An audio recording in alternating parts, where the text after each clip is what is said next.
Bapak Ibu terkasih, doa menjadi bagian yang amat penting dalam kehidupan kita manusia. Sering dikatakan bahwa doa itu adalah nafas hidup.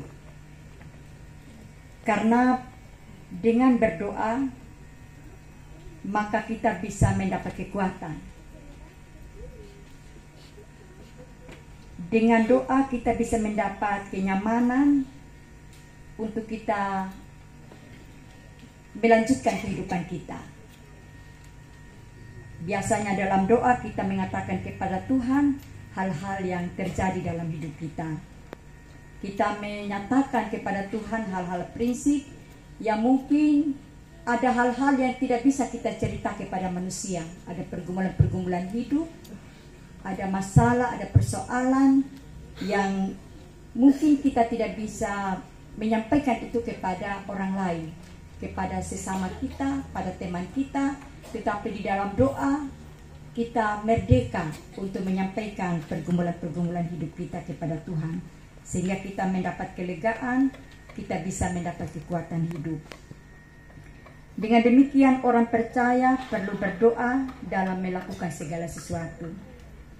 Kekuatan doa akan selalu membawa kehidupan keluarga kepada kebaikan-kebaikan, kepada keharmonisan.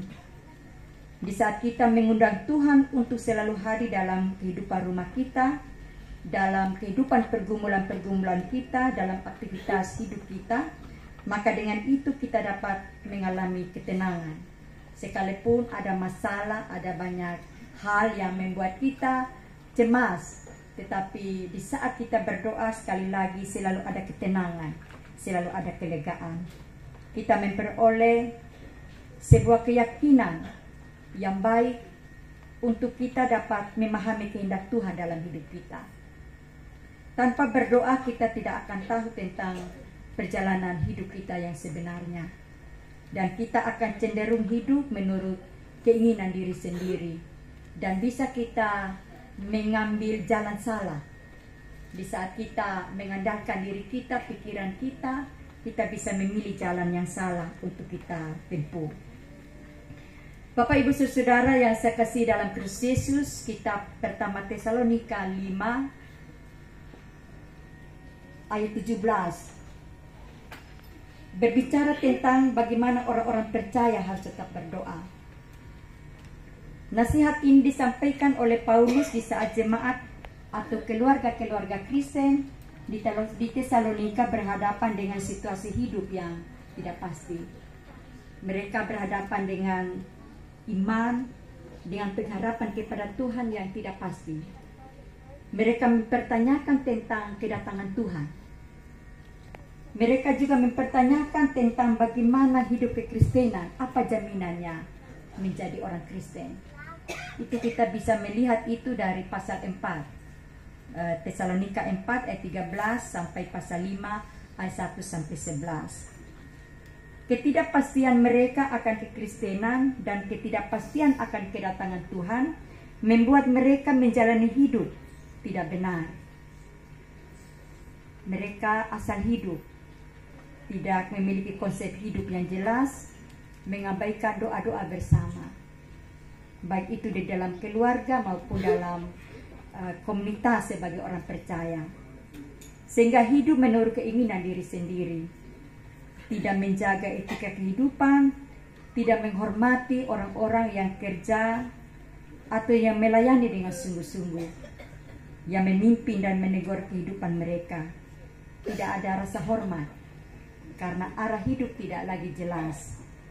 Hidup bagi diri sendiri dan tidak peduli dengan kehidupan orang lain. Cenderung untuk membalas kejahatan dengan kejahatan. Sekali lagi hidup tidak tertib dan lain sebagainya. Di sini Paulus memberi nasihat untuk tidak melakukan hal-hal yang demikian. Ayat 12 sampai ayat 15 bacaan kita tadi. Selanjutnya Paulus mengingatkan seperti dalam ayat 16 sampai 18, bersukacitalah senantiasa. Orang-orang percaya perlu bersukacita. Tetaplah berdoa, mengucap syukurlah dalam segala hal, sebab itulah yang dikehendaki Allah di dalam Yesus Kristus bagi kamu. Bapak Ibu terkasih, di sini Paulus menyampaikan bahwa hidup perlu dijalani dengan baik dan dengan sukacita. Hidup perlu dijalani dengan rasa syukur dan sungguh-sungguh dalam berdoa. Hidup harus penuh dengan pengucapan syukur di dalam segala hal, karena hidup seperti itulah yang dikehendaki Allah. Doa adalah sangat penting. Menjalani hidup dengan kegembiraan dan berdoa ialah jauh lebih penting daripada memikirkan atau melakukan hal-hal yang tidak penting yang merugikan diri sendiri. Dalam doa, orang-orang percaya dapat mengosongkan diri, dari pikiran-pikiran dan perbuatan-perbuatan duniawi yang dapat membawa kehidupan pada dosa. Daripada menyibukkan diri dengan hal-hal duniawi, lebih baik menjalani kegembiraan hidup di dalam Kristus sambil berdoa menantikan kedatangan Tuhan. Dan berbahagialah orang-orang Kristen, keluarga-keluarga yang senantiasa tekun dalam doa. Bapak Ibu saudara yang dikasihi Kristus, bulan keluarga adalah saat di mana sebagai keluarga-keluarga Allah kita diingatkan untuk kita tekun di dalam doa. Mesbah doa keluarga adalah kekuatan bagi keharmonisan hidup bersama. Sekali lagi, mesbah doa yang ada di keluarga itu menjadi kekuatan bagi keharmonisan hidup keluarga. Dan juga saya mencatat di Jemaat Koinonia ada begitu banyak mesbah doa. Ada mesbah doa yang terbuka bagi orang lain, ada juga mesbah doa keluarga. Ada keluarga-keluarga yang sungguh-sungguh tekun di dalam doa. Mesbah doa ini adalah kekuatan yang mempererat persekutuan dan menjaga keharmonisan dalam hidup sebagai keluarga.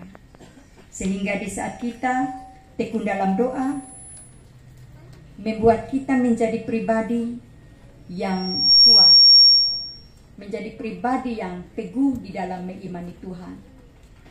Sehingga kita juga perlu menghindari diri menjadi orang-orang yang sombong rohani. Jadi kalau kita tekun dalam doa, kita juga tidak perlu kita ada pada kondisi di mana kita merasa lebih rohani dari orang lain. Kita menghindari diri dari perasaan-perasaan demikian. Jika kita merasa bahwa kita lebih rohani dari orang lain, maka kita tidak bisa bergaul dengan orang lain. Berdoa perlu menjaga hati, menjaga pikiran, menjaga hidup, menjaga sikap, sehingga kita tetap menjadi orang yang rendah hati dan Tuhan berkenan kepada doa-doa kita. Berdoa juga bukan juga 1 kali 24 jam. Jadi kita kehilangan waktu untuk bekerja. Kita tidak hanya urus doa saja dan tidak bekerja. Karena bekerja juga adalah bagian dari doa kita. Bekerja adalah bagian dari doa. Misalnya kita berdoa, sungguh-sungguh minta pekerjaan daripada Tuhan, dan pekerjaan itu sudah Tuhan berikan. Ya, kita harus menghargai pekerjaan yang Tuhan berikan, harus sungguh-sungguh bekerja juga. Sehingga kita tidak menjadi alasan bagi kita untuk kita tidak bekerja. Karena kita mau lebih banyak waktu untuk menghindari diri dari pekerjaan-pekerjaan kita. Kita berdoa, minta Tuhan untuk kita cukup makan hari ini, ya kita harus bekerja. Tidak ada makanan yang datang dengan sendirinya tanpa kita bekerja. Kita berdoa, cukupkanlah makanan bagi kami hari ini. Yaitu kita perlu berusaha, karena itu juga bagian dari doa-doa kita. Yang perlu kita ingat, jangan sampai kita bekerja sampai kita lupa waktu untuk berdoa. Jangan sampai kita kehilangan waktu berdoa hanya kita mau memberi diri kita untuk bekerja. Itu juga perlu kita waspadai. Dalam hidup dan karya-karya hidup kita, bagaimana kita tetap mengarahkan hidup kita kepada Tuhan, Sehingga jika kita berdoa minta Tuhan menjaga dan melindungi kita, maka kita tahu bahwa hidup kita sedang dikontrol oleh Tuhan. Sekali lagi kita tahu bahwa hidup kita ini sedang dikontrol oleh Tuhan. Jadi bukan kita berdoa lain dan kita tidak merasa bahwa kita sedang dikontrol oleh Tuhan di dalam segala aktivitas kehidupan kita.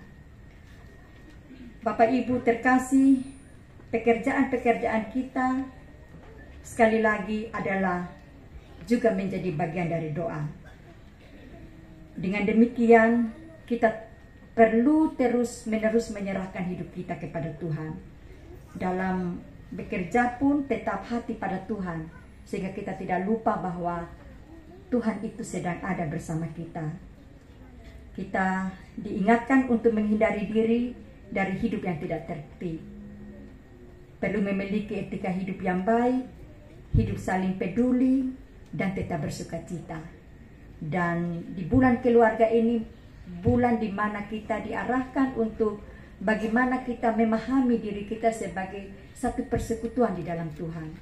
Kita memahami diri kita sebagai keluarga-keluarga yang telah dibentuk oleh Tuhan menjadi persekutuan yang hidup, yang biasa disebut sebagai keluarga adalah miniatur gereja, gereja mini, di mana di situ ada ibadah, ada persekutuan, ada puji-pujian, ada doa yang dipersembahkan kepada Tuhan. Jika kita melakukan hal demikian, maka kita akan menjadi orang-orang yang selalu hidup di dalam ketenangan. Kita akan selalu berpikir positif dalam menghadapi hidup kita. Sekalipun mengalami tantangan atau pergumulan, kita percaya bahwa tidak ada persoalan, tidak ada jalan keluar jika kita hidup di dalam Tuhan. Jika kita tekun berdoa, tidak ada masalah hidup kita yang tidak ada jalan keluar. Amin atau tidak, Bapak Mama? Amin. Tidak ada masalah hidup yang tidak ada jalan keluar jika kita tekun di dalam Tuhan. Karena itu tetap percaya kepada Tuhan. Kita tetap tekun di dalam doa-doa kita di usbu yang baru yang kita akan hadapi. Mari sebagai keluarga Allah kita menjalani hidup dengan terus bersandar pada Tuhan.